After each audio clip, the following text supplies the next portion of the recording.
everybody. My name is Marie Shanley, and we are on tonight with SPSM Chat. I am your host for this week.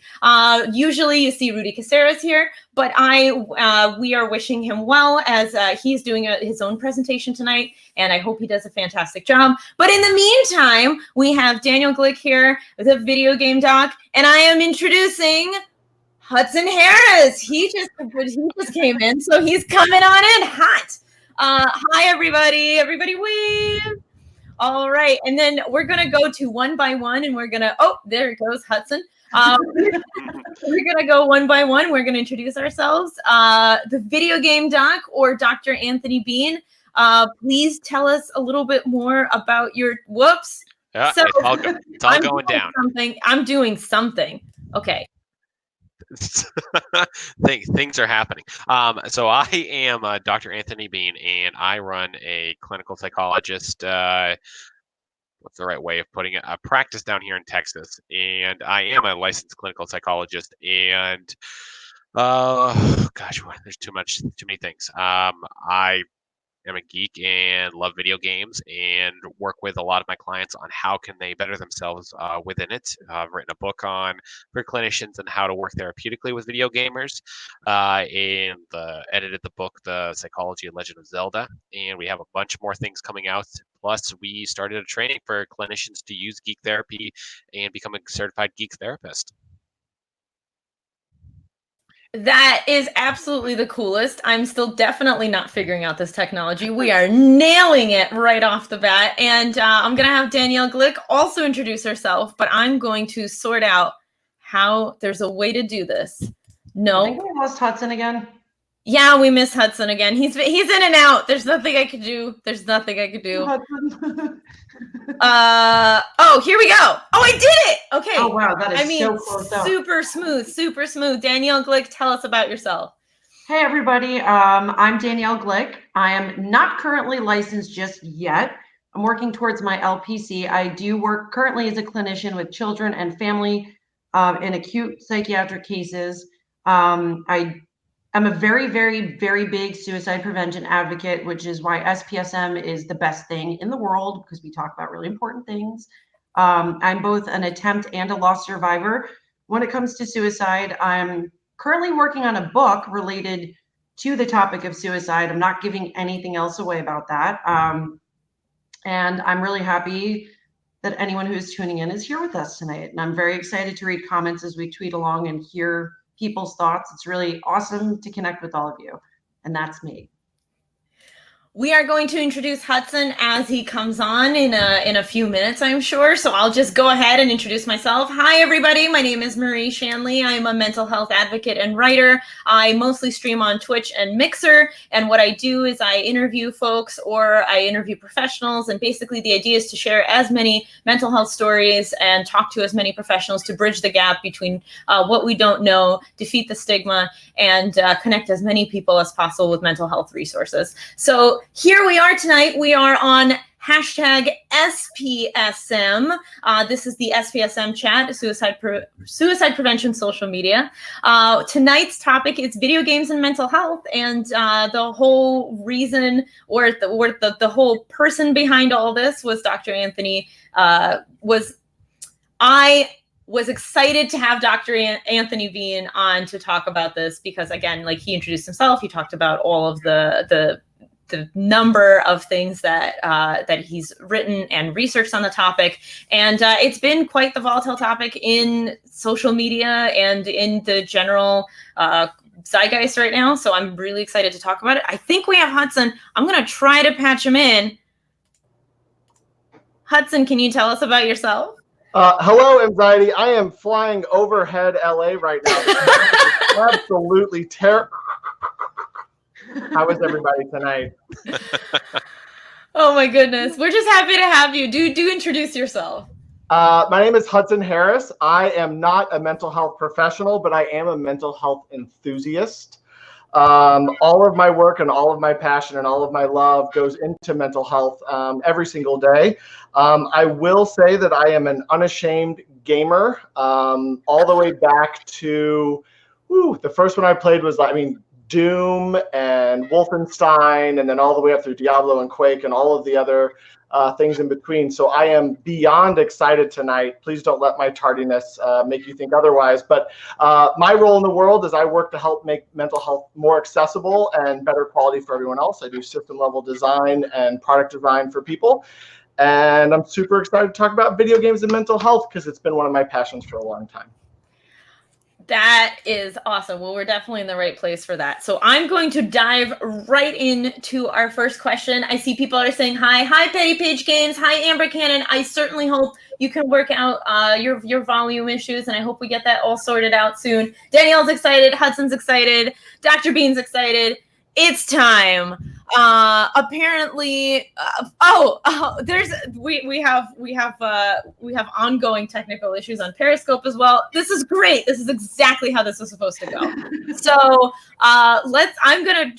we're gonna keep the show must go on. So we're gonna go on to question number 1, and of course we're going to ask our awesome guest to answer it first, which is, can video games help our mental health?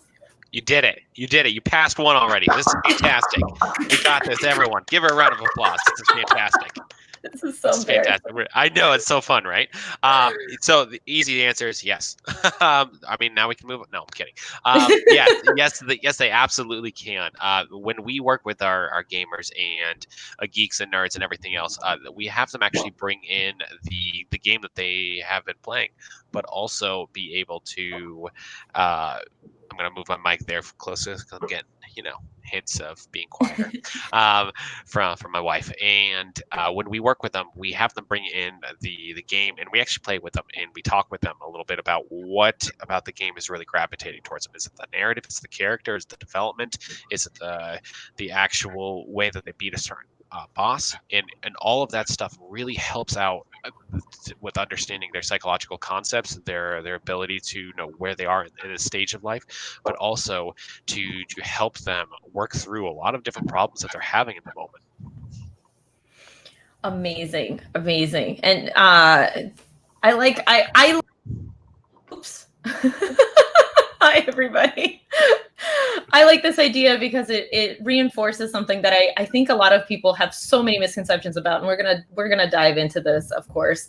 And I want to hear what the rest of the panelists think. So, Danielle, what are your thoughts? Can video games help our mental health? I have very mixed feelings about this because I see the negative side with the clients that I work with. I do deal with a lot of kids with mood disorders, and I've seen that video games kind of enable them to continue not socializing and isolating and all of this other stuff. So I have seen very negative impacts, but at the same time, I've also seen people who use it as like a catharsis. Like, here, this is me attempting to socialize because I've got my headset on, and they have made friends in their community because of the interactions they've made through the video games. So I do feel like it's kind of 50-50, just from my own personal experience. And I think it depends on the individual. I personally am not a gamer. It does not help my own personal mental health, but I support whatever could help. And I am very interested in learning more about this. So, as we go along, everybody in chat, don't forget #SPSM. We will be following along and definitely reading out your responses as we go as well. Mitchell Barney says he's a disabled veteran currently attending Idaho State University as a senior in the social work program, here to learn more about geekery and mental health counseling. Amazing. You are clearly in the right place, Mitchell. Thank you so much for hanging out with us tonight and for introducing yourself. Anybody else who's new here, please do feel free to introduce yourselves. We're so glad to have you. We're excited to have you. And I'm gonna give Video Game Doc an opportunity to respond to what Danielle said or to what anybody said after. And if you just don't have anything to say, that's totally cool. We're gonna go to Hudson and then we'll come back to you. And I'm giving you a chance if you want to formulate a something there. But Hudson, what do you think? So in full disclosure, I just stopped playing Warframe on Xbox with several friends, and I don't feel violent. It's remarkable. I hardly feel the urge to do anything other than come here and talk about mental health. It's weird. Congressmen and women. No, my take on video games, like I'm a longtime video gamer. And I will tell you that I have been in remarkable amounts of therapy in terms of breadth and scope. I've been on medications. I've gone the ringer. And I will tell you that when things are truly down and when things are really hard, the ability to get onto a game, and it chokes me up even to talk about this, and I've been trying to figure out how to talk about this since we talked about like having you as a guest, Dr. Video Game. It's not just an outlet. I'm going to get weird. It's a safe place. Video games give me a place where it doesn't matter that my kid had a bad day at school. It doesn't matter that my work is going to shit. It doesn't matter how I feel. I can get on and impact a world around me. I can get on and find a place where I matter. I can get on a raid. I can do all these things, small, big, whatever. I'm a big fan of it, and I'm a big supporter of the work you do and all of this. I'm very excited to be here tonight. Do you hear this? Do you hear people a lot? Like Danielle was 50-50 and Hudson was like, I'm all in on this. I really believe. So I know that, you've told me before that you've had parents come in and really come in from the side of like, my kid's being ruined by video games. And so I'm sure you hear all this a lot. So I kind of want to give you a second to like maybe respond to any concerns and stuff like that you've heard. Absolutely. So I actually think that Danielle has a very valid point in what she says. It's not to say that there aren't people out there that may not have or may have a little bit more of a problem with gaming. I prefer to call it problematic gaming rather than gaming disorder, because I think that whole thing is crap right now, the way it's set up. It's like, hey, here's this giant swimming pool. Let's just throw something at it, and if it hits the swimming pool, they've got gaming disorder. Right. And that's pretty much the way it's set up. But I also think that it's important to point out, and this is not harping on Danielle or anything like that, but that she says that she hasn't. She's not really a gamer, and I think that that's one of the big key pieces that we usually see with training mental health professionals. They've never picked up a controller before, so it's not her. I don't think it's her fault or anything like that. I just think that when we work with these things, we have to have the experience. Like I don't necessarily work wholeheartedly with somatic experience because I'm not trained in it, and I refer that stuff out. And I would anticipate that Danielle probably is doing some really good work. I hope so. But I used to be a gamer when I was a teen and like a preteen. As an adult, I lost absolutely all interest in video gaming. I mean, I play Words with Friends. I don't think that counts though, but of course it does. We play together? Yeah. Everybody, obviously, Hudson, if you don't start a game with me tonight, we're not friends anymore. Just and I'm not going to show you pictures of my new guitar either, but I already saw it on Facebook. It's beautiful in blue. Right? Isn't it pretty? I just impulsively bought myself a new electric guitar for my birthday. So happy birthday. Thank you. Yes. It's a week from today. I'm 4 years closer to 40. But when it comes to the whole video gaming thing, like when I was younger, I saw the same negative effects that I see with a lot of the clients that I see. I was we had the Xbox set up in my basement. So I was hiding out in my basement. I wasn't communicating with my friends that much. We didn't have the headsets back then. So when it comes to stuff like this, I know that in previous SPSM chats, I've said, I'm going to censor myself. It's because I don't feel like it's right for me to feed my opinion out there to the people who watch when I don't have experience. So my being torn is due to my own personal experience and to what I've seen with my clients. And I totally lost my thought. Well, I actually think it's really good that she's actually Danielle. I think that's super important. That what you're talking about though is that you're staying in the middle, and that's a-okay to stay in the middle or choose one of the sides. It's not a problem. I think that what you're, and see, I'm going to lose my thought in a second too.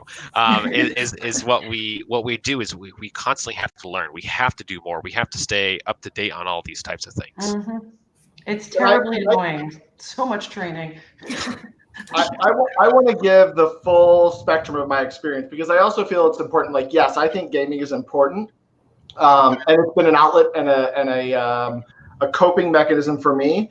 But as you were talking, Danielle, I can think back to the exact house I was living in, roughly the month, but the exact level on StarCraft I was in the 6th grade in 1996 or 7-ish, and thinking, should I be studying or talking to friends? And like, I get that. Like, it's like anything else in life, like everything in moderation, including your moderation. By the same token, I don't know if any of you guys are watching tonight, but I have a group of friends that I have been playing with since I was 17, that I've known, and some of them I've never met in my real life, but I have known some of them for 21 years. And I don't know, we've gone through loss together. We've gone through real world and game world and all these other things. I mean, I think that everything has balance. For me, though, it has definitely provided a community and a thing that has helped me now that I'm older and can actually find some semblance of balance, the ability to like connect and release at the same time. I think that's a huge piece of gaming that people just miss out on in general. And I did want to bring to attention somebody wrote something to that. Allie McGill says, absolutely, video games have helped me with the coping mechanisms necessary for handling my depression and anxiety. They give me an outlet to socialize and build friendships, which is also difficult to do in person. And I use them as a creative outlet.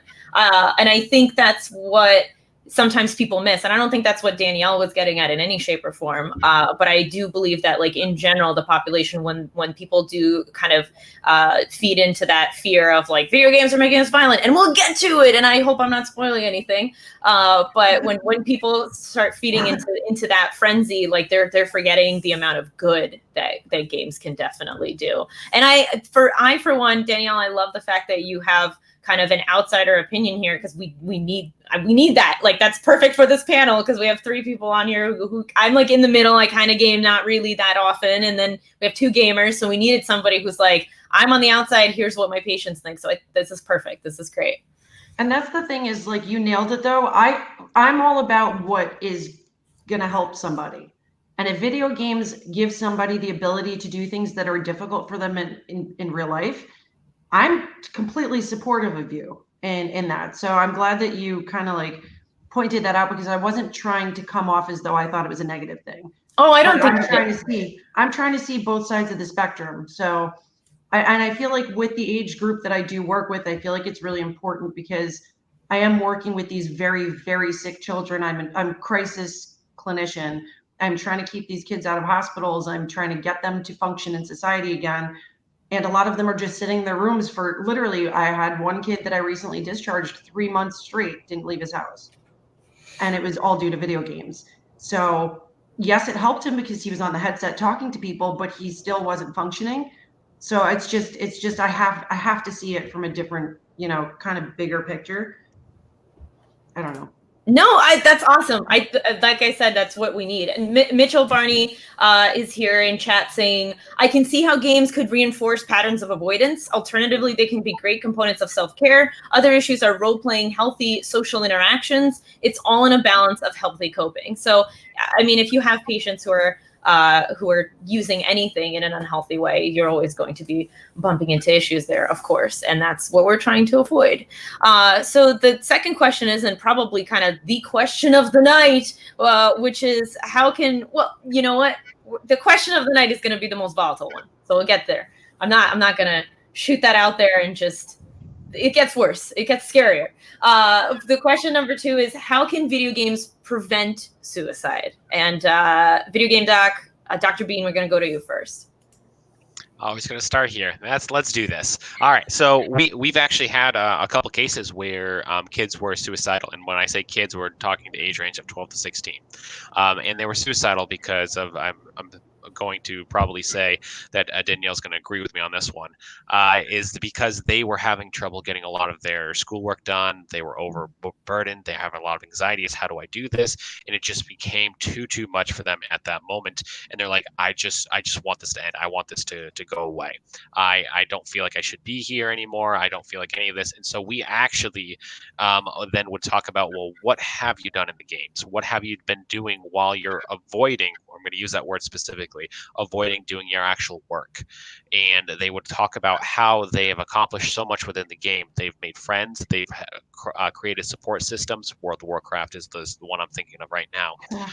And they were going into ability to really reach out to those people in those moments over Discord chat servers, talking with them over the phone, text messaging, and they were trying to reach out. They just didn't have the right coping skills to deal with all that anxiety and everything.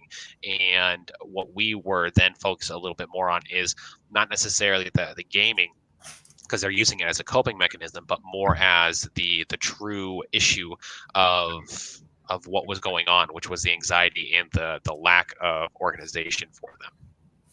See, and because I'm not a certified geekologist, I just go straight to treating the anxiety. So I need to get certified through your training program. Wait, I can certify you as a geekologist. Wow. Because hold on, because there's an actual program that Dr. Bean's working on. Oh. Go ahead. Before you say that. No. Let him do it. Let him do it. Let's do this. No. I'm kidding. Pull up. Back to you, doctor. Do you want to plug your program? I think we've naturally moved into there. We've kind of come into it. So we are actually starting a training for using geekdom in therapeutic contexts across all different professions. So we are working currently with a teacher in high school of how they interact with their students using geek stuff, but we're also going to be training people on working with anime, movies, comic books, video games, Dungeons and Dragons, tabletop games, of how they can use these things to create resilience, to create other areas of their life to bring them up further. Because all games, when we tend to treat life like a game, we tend to then be able to see the rules, and when we can see the rules, we then can work within them a little bit easier. But sometimes it just feels so super overwhelming and so difficult to deal with. It's just easier to just be like, nope, put them all away, not doing anything, throw in the chessboard, stuff like that. And so that's kind of what we are attempting to do to make sure that we are training people appropriately in all of geekery. We're calling it geek therapy training, and you can find it at geektherapytraining.com. We have newsletters and all that stuff, and also being able to make sure that we are serving the community as best as we can. We just want people to be trained well is the big thing. Can I chime in? Hudson, first of all, Hudson, I hear the little piggies, and I had to acknowledge that, but please answer your question. Hamlet needs to go to the bathroom. Oh no! And then he will be over here to say hello. I want to just give credence, or just to say thank you for what you're doing and how you're approaching this. Is that not only for my own life, but I also have a little dude with some special challenges, and we just started a game called Mightier. And it's this biofeedback game that Boston Med and Harvard developed, where like you put an armband on a kid and then you put them into stressful situations in the game. And then what you do is you say, calm yourself down. And then it teaches you tactics like breathing in through the nose, out through the mouth, opposite shoulder taps, all these things. But like this idea that we can control our bodies and we can do these things at a really root level is really magical to me, because like I wish I'd had that as a kid. Like all the other benefits of the games aside, like that's amazing. Like we're giving our kids the ability to program reactions into their brain and treat their brains like computers and not just like something they have to deal with. It's just it's magical. That so game sounds awesome. Geektherapy.com. Geektherapytraining.com. Geek Therapy Training. I'm so sorry. Oh my God. No, that's okay. Geektherapytraining.com. Hi, welcome to geektherapytraining.com. You guys, this is a great happy panel, and it's making me smile the whole time. So I love it. I love it. Somebody had said the answer to answering question 1 is I think it depends also on the person. What helps one person cope might be an issue for someone else, and a lot of things vary for individuals. And Hudson, do you think we can kind of revisit the whole? Do you think video games can actually prevent like actual suicide? Yeah, I mean, yes. I've actually had this direct discussion with some friends of mine who have been high risk. And what I'll say is, like, I'm a big fan of Joyner's interpersonal theory of relationships. And I know that that's very, like, I don't know, like, I'll just say it. I am a big fan of it. And what I think that games do is that they check off 2 boxes of that. They give you a sense of belongingness, and they also give you a sense of purpose. And so, yes, I think that I will even say, I'll just put this out there in my own sense, like when I have been super down and super sad and some of the darkest times of my life, the ability to get online, even when it's hard, it does those things. You have those ability to just connect to people and say, there's a couple people out there that I've never met that I know that if I sign on or I send a text and say, hey, can we play for a bit? They're just going to get on and I can talk. I'm a bit of a talker. I don't know if you guys have realized that. Or I can say nothing from 3 a.m. in the morning to 1 o'clock in the afternoon. That ability to have someone, like now as I'm talking about this, I'm realizing I believe what I'm saying even more is like, it's a lifeline. It's that ability to know that you have those people there that are going to connect with you and talk with you and be there to support you. So yes, 100%. I think that video games can prevent suicide, and I'm not violent at all. Hey! No spoilers. We're gonna get to the violence question. It's next. It's next. Did you just say I'm violent? Because I'm definitely not. Yeah. Oh my god. So I want to share my experience with what got. So I never could afford video games growing up, and my husband is really into gaming and has been a gamer since he was like 7 or something. And so he slowly like taught me the value of gaming and taught me the value of gaming for his emotional regulation as somebody with anxiety disorder. Sorry, honey, sharing that now.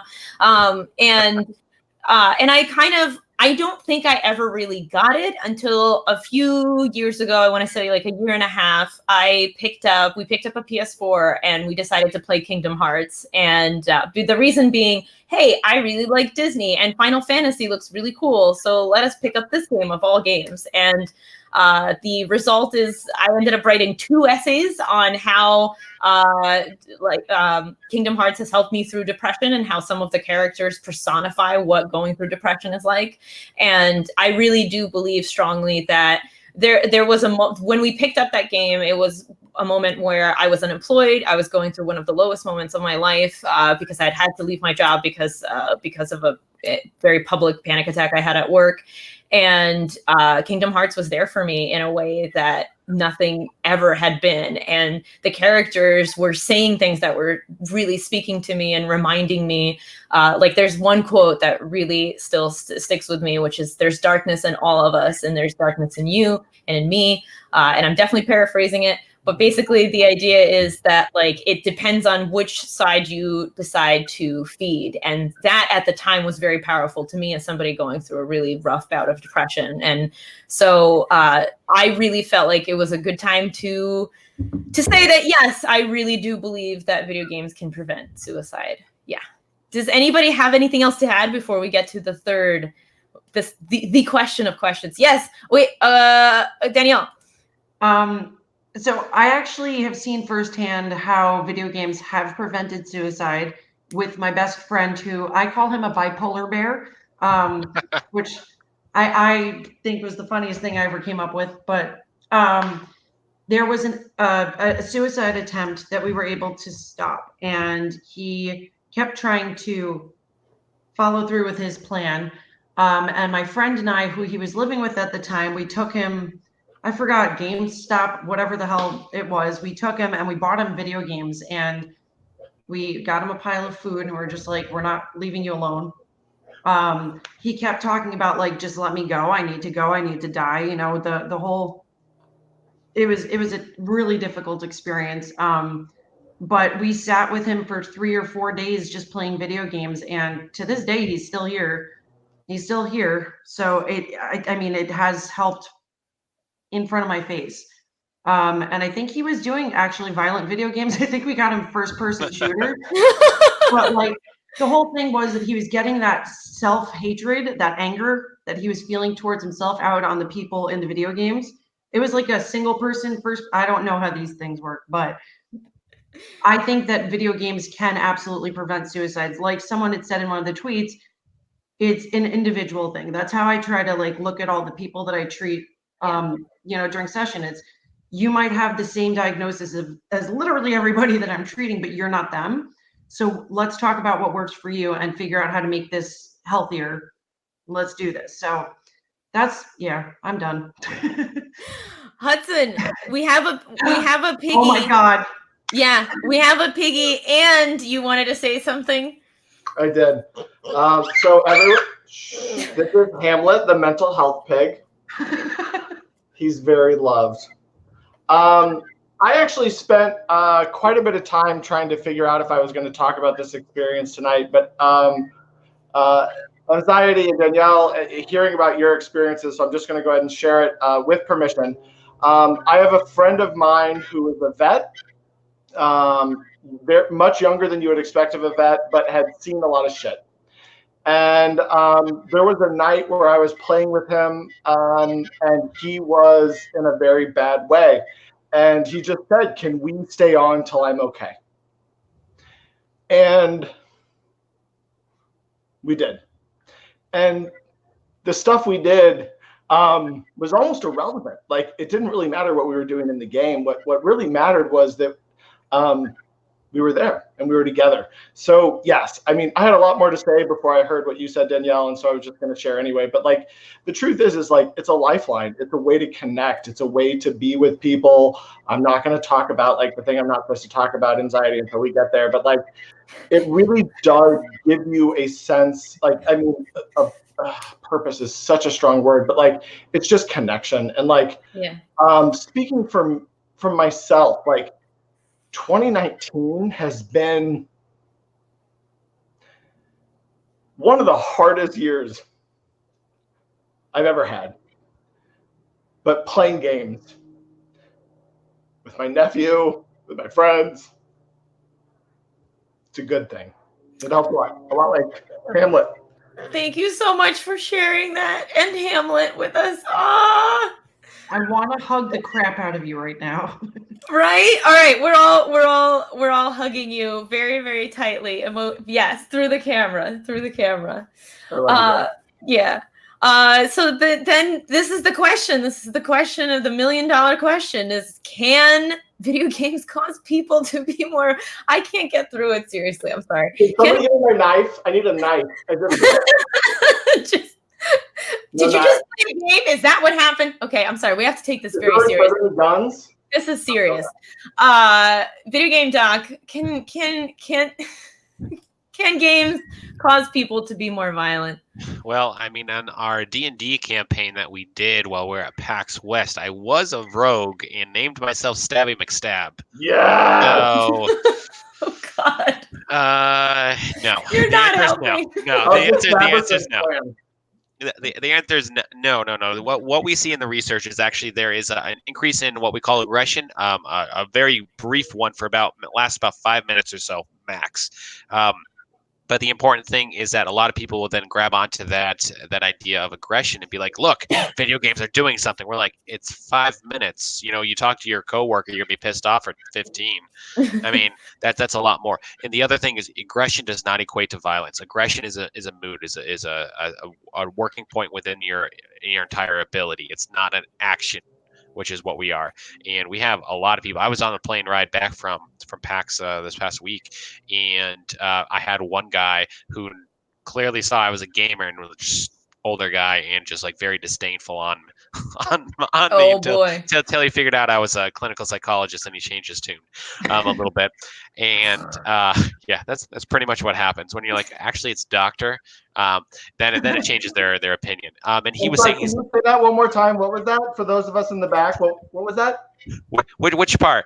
The Doctor. doctor part. It's actually doctor. Oh, Dr. doctor. Dean, thank Oh, you. got it. Okay.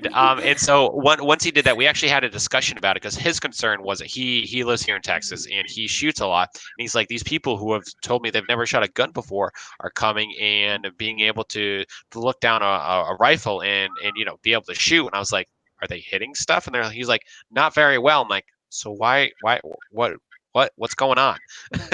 and he kind of says, he's like, well, they know how to hold a gun. I'm like, well, movies kind of show us that too. So do all sorts of other sorts of media and everything like that. I said, are they trained? Are you training them? And he goes, well, yeah, they need a lot of training. I was like, then why are you concerned that they're playing games? And it kind of just, when he would think about it in that type of context, it changed around his perspective, and he didn't, at least it seemed, let's leave it at that, didn't seem to bother him as much anymore. It's one of the biggest things. But in a nutshell, I don't believe that video games cause people to become more violent. Otherwise, popping balloons on tower defense, man, I would go after a lot of balloons in supermarkets. Danielle, we're gonna go to you. As I'm sitting here tweeting, we've got a follower all the way from Norway, which I think is fantastic. She's pretty awesome. She made the Twitter account tonight just to watch SPSM. Oh my goodness. Thank you so much. That is so cool of you. Hamlet is so excited. I love Hamlet so much. Oh my gosh. Oh my goodness. God. Thank you so much. Don't forget hashtag SPSM so we can catch your responses and mention them on air. But so Danielle, do you think video games make people more violent? I mean, Absolutely not. Yeah, absolutely. The story you just told was very much the opposite of that. I want to throw up, punch people, curse people off every time I go through Facebook and video games and mental illness and blah blah blah. Like, it makes me so angry because what the hell do video games have to do with angry people? How do you explain all the people with like antisocial personality disorder and like all of that stuff before video games? What about that? I mean, I was an 80s kid and a 90s kid and all that stuff. And like, I'm not more violent I played Duck Hunt. That was my jam. I was literally sitting there like 9 years old playing a game with a gun, and I'm not a violent person. Do I get angry? Yes. I'm a woman. We do these things, but hey, don't demean your gender. Don't demean the gender. That was not logic. That was you're not angry because you're a woman. Yeah, don't demean your gender on that one. That's not fair. The gender. So I take that back, but I was just saying that I can be I can overreact rather. And then you can be fair. The video game. But I don't see the correlation. And I have done like a lot of reading on the whole, like, in the media, how they blame mental illness for all these violent acts. Like, statistically, I just don't feel like it connects. And like, I think that the environment of a lot of the violence that we're seeing, the environment of the people who are committing these acts of violence is very important. And that's not really being focused on. But hey, they're taking psychotropic medication or whatever it is. Why do we have to blame everything on mental illness that's negative in this world? Because not everything is. There's just bad people. Can't that just be enough? Bad people who do bad things. Oh my goodness. That is the quote of the century. Can't that just be enough? Bad people do bad things. Because that's it. People ask me that all the time, and I'm not qualified in any shape or form to be saying anything about that. But that is the number one thing people ask me, and that's what I respond with. I'm like, they're just bad people. But your opinion matters just as much as Doc above me on the screen or as mine. Look, I'm a couple of months away from my license, so I feel like I don't have as much right to speak as like the way he's doing because he's a doctor. That's inaccurate. Ooh, this is where it gets the people defending each other. This is where it got where did things get? Felt that right here. Yeah. I heard, what did I hear tonight? I heard 2 men defending a woman's gender and telling her to not put herself down. And then I heard somebody defending somebody's right to, I heard 2 people defending people's rights to have opinions despite their status. So. Oh, well, I've been getting cursed off left and right about the fact that I'm not a licensed practicing clinician yet. And I am a working therapist. I am acknowledged as a therapist. And people are like, fuck you, shut your mouth. You don't know what you're talking about. You're not an expert. How dare you? I don't know if anyone caught my live feed on Facebook. I took it down today, but I publicly went and talked about the 7 or 8 times that I tried to take my life. So I feel like I have just as much of a right as anybody else to speak about suicide. My boyfriend killed himself 5 years ago. I've experienced it from both sides. So when it comes to suicide, yes, I'm still trying to find my place as a clinician. Sometimes I'm all like, yo, I'm the best therapist there is. But then there's other times where I'm like, what right do I have to talk about this? So I'm 3 years into the mental health field. I'm getting my 2nd master's degree because I'm a geek. Yeah. I'm going to become a trained geek. Geektherapy.com. Geektherapytraining.com. You're going to get it one of these times. Geektherapytraining.com. I'm sorry. I'm so going to become a geek therapist. I feel like it's so important, especially like you said, you're working with 12 to 16-year-old kids. The youngest client that I have right now, I think, is about 8 years old. The age group that we treat at my agency ranges from 4 to 17. And this is like the important age because they need to understand and really like digest that this is not going to make them more violent. If they're shitty little kids and they grow up to shitty little adults, I think it has a lot more to do with their environment and the people who support them than just their brain chemistry or their diagnosis. And that's another thing that bothers me is like, stop with all the labeling. We only need to diagnose for billing purposes and medication. But I don't know. I think I just got myself really worked up. I need to take a break. I'm sorry you got yourself worked up, but I appreciate that rant endlessly because it speaks to me on like on a very personal level. Thank you very much. Yeah. Hudson, do you have closing remarks on this whole video game violence thing? I'm just so violent. It's hard. Look at you petting that pig violently. He's like the most zen dude ever here. He has like Malabeads all over his wrist. He's just like so violent. I have been I'm not gonna like give out my handles, but like I was competitive in WoW, like I was top 10 in the world, like I've done this shit. Like I've done it. It's horseshit. Like it's all horseshit. What it is it's an easy trope for politicians to say, you know what? That seems like a problem. That's the problem now. And what we need are more people like you, Danielle. What we need are more people like you, Dr. Video Game. The truth is that video games don't cause violence. And I'm going to say it. I'm going to plant a fucking flag. It does not cause violence. What it does do is give it a playground of an environment for people to work and live and do all these other things in. And if all we do is shunt our kids, and I have 2 children, one with special needs, one with not, who both love video games. Like I work with my older kid on Zelda, and he's like, Dad, I don't understand. Like if the hang glider gets me off of the building, do I climb off? But like this kid can ask 30 questions in 5 minutes about Zelda.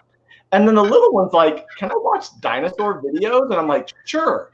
But like, here's the thing, like they're tools. 100 years ago, and I kid you not, I love this, people used to make the same arguments that people are making about video games about the telephone. Oh, so scary. And then like books. Oh, like books. Yeah, that's how Hamlet feels about that.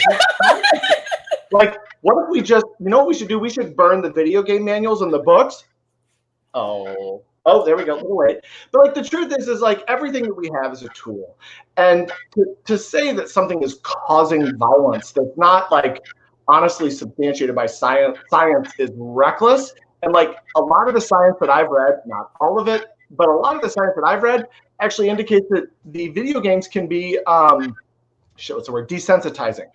They can actually have the opposite effect, but we don't want to research that. We don't want to take away the trope of why we have all this violence that I'm causing with my video games. It's easier to have a trope. It's easier to have a scapegoat. So no, video games don't cause violence. I feel like I'm obliged here to plug the fact that I just wrote an article that's coming out in Take This soon about that exact fact, about like how we just have progressed and creating a scapegoat instead of solving our problem throughout the years. We'll talk about that when it comes out.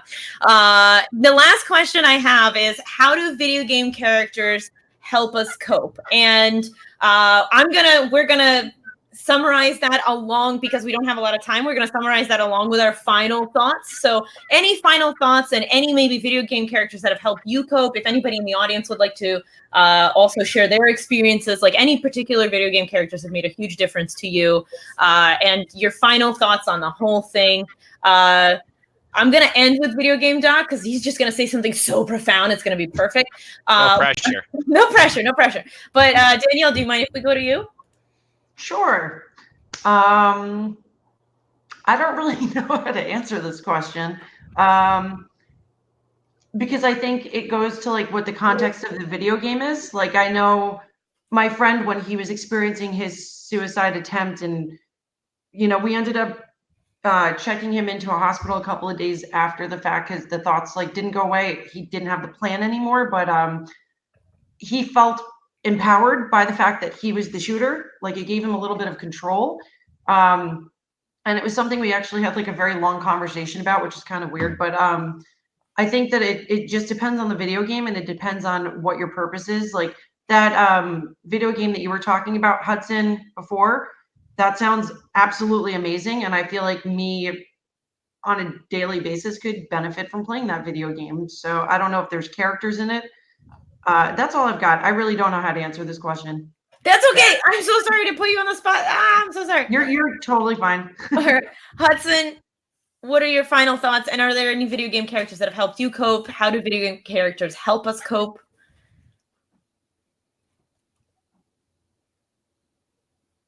You're muted. We've lost him. You're muted. You're muted. It's the piggy's fault. He muted so that the piggy doesn't scream. Don't blame the pig. Oh, no. Yeah, we can hear you now. Okay. So here's what I'm going to do. I thought a lot about how to answer this question, how to talk about it. And so I'm just going to put this out to the universe because this is how important this was. My childhood was challenging for a variety of reasons. One of those reasons was a constant level of travel. With divorced parents, I was traveling every other weekend, from Texas to Missouri, from Maine to Missouri, from Colorado, wherever it was, I was traveling around. One of the very first times that I ever felt, God, I don't even know, in control or just impactful, like, I don't know, it's so weird. I can still remember playing Diablo 1.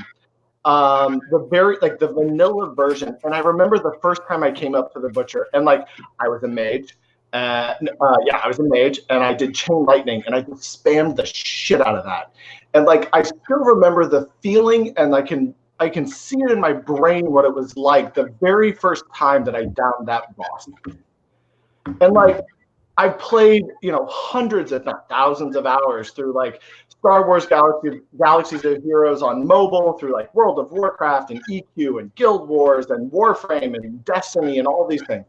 But that very first time, I could draw that, if I was an artist, and I'm a terrible artist, but I could draw that scene from memory because I felt, oh God, it's just so weird to talk about this to somebody. I felt like it mattered. I felt like, even though it was a game at the time, it was like 97, 96, like, I remember that. I remember X-Wing versus TIE Fighter. I remember these games that gave me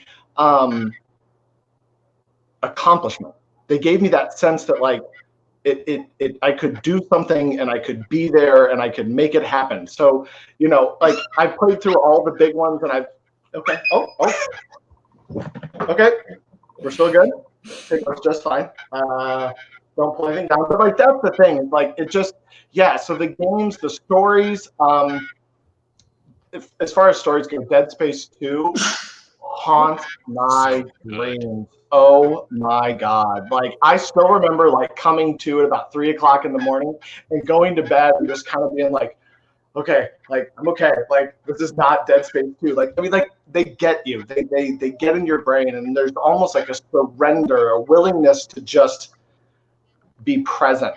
That it's always going to resonate with me.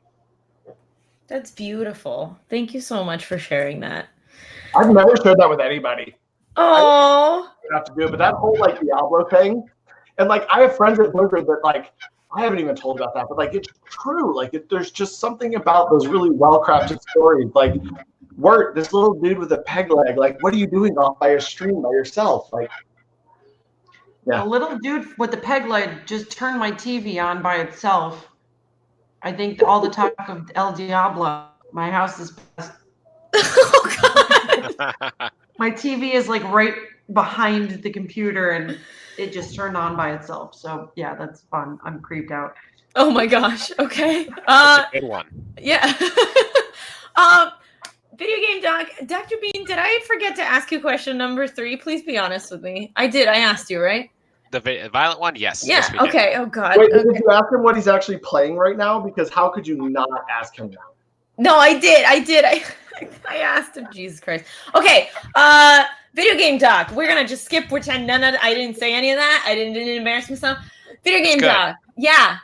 What are your closing thoughts? And are there any characters that you know, like, are there by any chance any games that you've written entire books about because you felt like the characters were just so compelling and helpful in people helping with people's therapy? Like, just it's so hard to think whether I do writing or not. Yeah, actually, so Dead Space, I'm going to just pull off Hudson for a second. So Dead Space 2, when you had to go back into the original spacecraft and you started walking down that stupid thing walkway again, and you're like, I know something's here. I know it's going to happen. I'm like, why am I coming back here? What is going on? I don't want to do this. I don't want to do this. Yeah, and you're just like sweating bullets because you're like, oh crap, are the baby things gonna come again? Are we dealing with giant monsters? I mean, what's gonna happen? Yeah, that was awesome. I love that game, all 3 of them. But the game I really want to kind of talk about is Zelda. Link is my favorite. Who would have thought, right? Written an entire book on it. Wait, Hudson, do that again. Okay, thank you. Wanted to make sure we got that. Okay.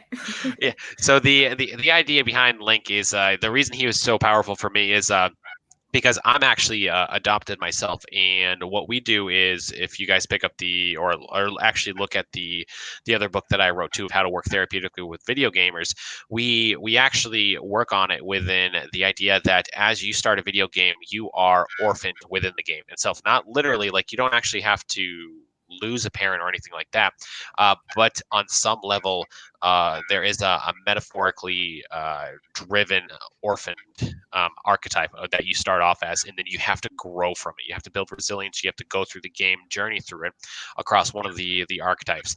And so Link, for me, growing up, was super powerful, and I got into so much trouble playing Legend of Zelda all through my life, and I could literally bore you guys with hours of stories of me getting in trouble and all sorts of good stuff. Can you tell us the hours of stories? I would love to hear them. We only have 7 minutes of hours of stories. It's not about you. But the idea that Link is a character that you can project upon and that you feel connected to, because 1, he doesn't speak. 2, when you shut the game off, you have to, what we call in psychoanalysis, reclaim that projection and be able to actually incorporate that within ourselves. And as you go through the game, you are slowly building up your power into certain areas where you are getting additional weapons. You're going through new areas, and you're actually helping out the different characters within the game, the NPCs. And so for me, that game itself is so powerful, and I actually use it quite a lot with my foster youth that I work with and adopted kids, and I actually have them play it at home, and they resonate so well with Link, and they feel so powerful when they shut the game off itself, and being able to really hone in on that character and that trope itself, and work within that to feel powerful at the end of it and feel like they get something. So I mean, it's, for me, The Legend of Zelda is hands down the best game ever. And you can't see my Switch over here and all that stuff, but it is just, my office is decorated in Zelda stuff. Can I say, like, Zelda was my jam forever. Like, I still remember drawing by hand, like on taping together paper, like from a dot matrix printer of the maps and all these different jumps and things we had to do, and like it was gone after that. Like there was I played hundreds of games since then, and then my kid got a Switch for Christmas or a birthday, and I got Zelda, and all of a sudden, like it made me. It was like goosebumps, like exactly what you're describing. Like it was just, oh my God, you just described it so perfectly. Like that's exactly it. Like, and now that I get to help my 7-year-old play and talk about like, for dad, like, do the traveler's swords break? I'm like, yeah, they do. But can I swim and then hurt somebody? I'm like, look, it's really about the puzzles. And like all this stuff about thinking about magnesis and all these powers and how he gains them. Like you nailed it. Like, thank you so much. You guys are really making me miss my friend Zelda. Yeah. And I really want to play a video game now. So good job, guys. Yay! We did it. We did it. One of us. Oh my gosh. You guys, this has been absolutely incredible. Just a few more responses from the chat. Krista Marie says, I think a lot of it is an ability to have something to relate to and an escapism thing. It allows for a connection with a character, just like movies and books, and an escape from the burdens of reality. I think you're totally nailing it. And Krista Marie, I wanted to say thank you so much. She's been moderating the chat over on the Twitter, which has been helping me immensely. So thank you so much. I see all your comments. Real Nerds retweet, Zelda is awesome. Yes, it is. Yes, that's precisely exactly all that we've been saying. Precisely. So thank you everybody who's been here. Sept Suji, I'm pronouncing that wrong. Thank you for coming on. Thank you everybody who asked questions. Who am I? Kathleen Alto. How many people use video games to decompress and cultivate positive emotions? Like anything else, it isn't one size fits all. It's awesome to have all you guys participate. Dr. Bean, thank you so much for coming on and chatting with us and letting us rant all over you and around this topic. It's been great. Does anybody have any closing remarks before we sign off? My closing remark is that I think you are awesome. And I'm absolutely going to start looking into the geek therapy training. I am so glad that I got to be a part of this with you tonight. There was like a questionable moment that I wasn't going to be here. You're awesome. You're just awesome. Thank you. That's very kind. Someone who could make me want to play a video game. Well, it's a pretty good man in my book. Oh, hell yeah. Yeah. Oh my gosh. Hudson, thank you so much for sharing. You shared some very personal stories with us. Thank you so much tonight. Video Game Doc, why don't you give us... Wait, hold on. You can't just gloss over me. We knew that was going to happen. Oh, sorry. Oh my God. Can I have these deep personal moments with Danielle only? No.